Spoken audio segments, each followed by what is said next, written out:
Shalom, selamat pagi jemaat yang dikasihi Tuhan. Apa kabar? Kita bertemu lagi di Salam Pagi. Jemaat yang dikasihi oleh Tuhan, minggu-minggu ini kita sedang membahas satu tema yang sangat krusial atau penting dalam kehidupan kekristenan, yaitu tentang perubahan atau transformasi. Kapan sih transformasi itu akan berhasil atau selesai? Yaitu ketika kita dipanggil oleh Tuhan. Jadi selama kita hidup di dunia ini, Tuhan memberikan kesempatan kepada kita untuk terus berubah, memperbaiki diri. Dan itu proses yang sangat panjang. Menarik kalau kita memperhatikan tema di minggu yang lalu, yaitu mengenai transformasi perkataan. Kenapa ini penting? Karena sekarang ini banyak orang atau banyak dari kita yang sepertinya diam, tetapi kehidupan di media sosialnya sangat mengerikan. Nyindir sana, nyindir sini, perkataannya atau ide-idenya tidak menjadi berkat bagi orang lain.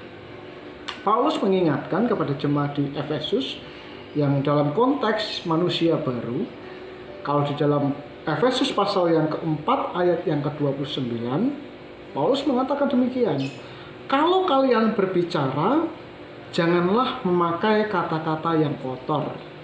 Pakai sajalah kata-kata yang membina dan memberi pertolongan kepada orang lain. Kata-kata seperti itu akan mendatangkan kebaikan kepada orang-orang yang mendengarnya. Ya, kehidupan di media sosial sekarang itu sangat terbuka. Seringkali kita menyanggah atau melawan pendapat orang lain yang tidak cocok dengan argumen kita. Kadang-kadang dengan kata-kata hinaan, kata-kata makian, kata-kata yang tidak menjadi berkat. Mungkin motivasi kita adalah untuk menyanggah argumen orang yang pikirannya tidak baik. Tetapi kadang-kadang disertai dengan rasa jengkel, emosi, dan lain sebagainya. Paulus mengingatkan bahwa sebagai manusia baru kita harus diperbarui. Salah satu yang dimulai kita perbarui adalah perkataan kita. Kalau bisa, bukan kalau bisa, kalau kalian berbicara, janganlah memakai kata-kata kotor, tetapi gunakanlah kata-kata yang membangun.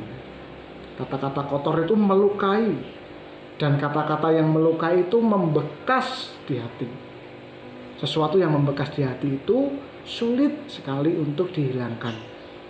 Mungkin orang bisa pura-pura lupa, tapi ketika kata-kata kita itu sudah melukai, biasanya orang itu akan mengingat itu terus. Untuk itu, pakailah perkataan yang membangun. Pakailah perkataan yang memotivasi, menjadikan saudara kita semakin semangat mengikut Tuhan. Sekalipun mungkin kita sering disindir, kita sering dilukai, kita sering disakiti, belajar untuk memaafkan. Karena itu adalah salah satu bentuk nyata perubahan manusia baru.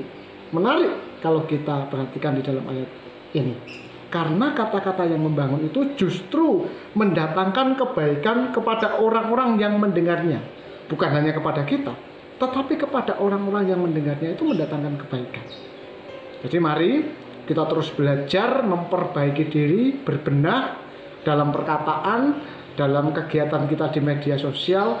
Apapun yang kita tulis, apapun yang kita ketik, apapun yang kita sampaikan, mari kita belajar menginspirasi orang, menjadi berkat, menjadi sumber sukacita, dan bahkan kehadiran kita itu dinanti-nantikan oleh orang lain. Nah, kalau setiap orang percaya sudah seperti itu, wah, nama Tuhan akan terus dipermuliakan. Saya berdoa kita semua bisa seperti itu. Sesuai dengan nasihat Rasul Paulus, mengalami perubahan sedikit demi sedikit. Tuhan memberkati. Mari kita berdoa.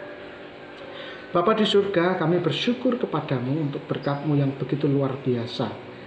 Pagi ini kami akan memulai segala aktivitas kami. Namun sebelumnya kami menyerahkan tubuh, jiwa, dan roh kami hanya kepadamu. Kiranya Allah terus memberkati dan menolong kami.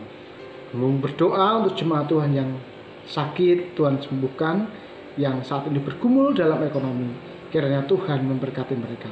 Terlebih yang sedang studi, kiranya Tuhan berikan mereka hikmat di tengah-tengah situasi yang saat ini masih pandemi ini.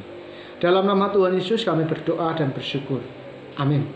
Tuhan Yesus memberkati Bapak Ibu semuanya.